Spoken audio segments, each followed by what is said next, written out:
Isang magandang hapon sa inyong lahat. Nandito po tayo ngayon sa TV Patrol, Balita 24 Oras.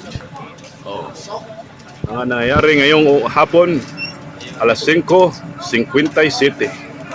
Ito yung generator namin, Hawk. Made in Lebanon. Maganda yan. Meron tayong interviewin na si Edgar Perez Jr. Mr. Edgar, bay, anong masasabi mo dito, Gar? Live tayo ngayon. Bigyan mo ko ng kutsilyo. Oy, yun na nga, wala tayong kuryente ngayon, no? Oo.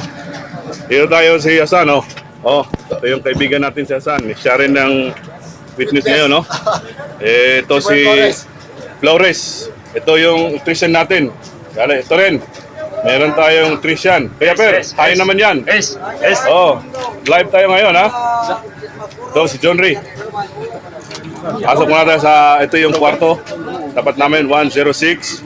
Doon naman tayo sa kwarto namin. Walang kuryente. Mag alas 6 na ngayon, no? Ito si Philip, taga Malabon. Kaibigan natin yan. Ito naman, si Kuya Alfred Damboy, isang German na mag-US. Ito, si Aljon, ha?